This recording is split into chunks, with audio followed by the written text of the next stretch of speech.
Hi guys, magluluto ako ng aking ulam bukas kasi holiday. So, hindi ko alam kung anong tawag. Ginisaw ano kasi may bunga ng kamote, may konting beans, yun na yan. And meron akong chicken stock. So, ayan guys.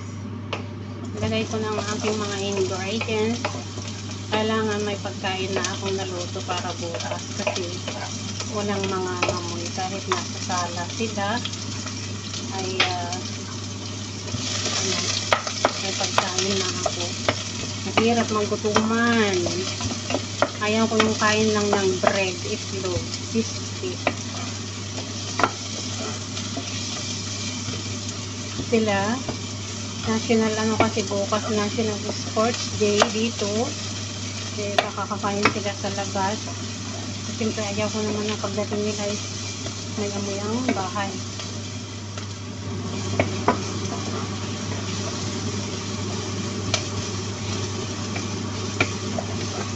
Parang ano lang to, parang ginisang ulam. Kasi instead na maglagay ako ng gabi, bunga na lang ng kamote. And then meron pang beans, yung brown, sakpan.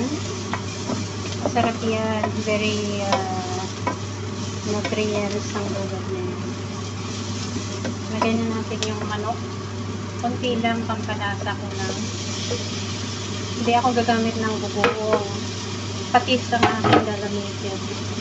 Meron pa akong chicken stock dyan. Boiled ng cold chicken.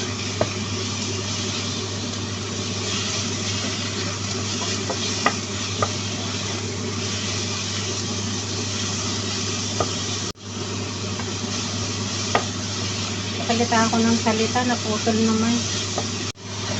Napuputol-putol ang aking video. So, ayan guys, inilagay ko na, paputol-putol kasi yung video ko guys.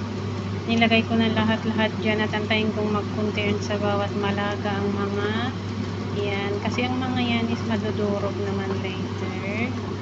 Saka nilagay ang ating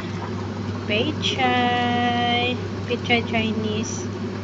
Pumunta ako sa baba kanina. Parang ano lang din naman, dahon ng lettuce din. Kasi wala nang grainy na dahon dito ng lettuce. Ano na siya. Ayan. Or is my beans. Parang nilagang pan lang. Baboy na nahiwa-hiwa ng maliliit.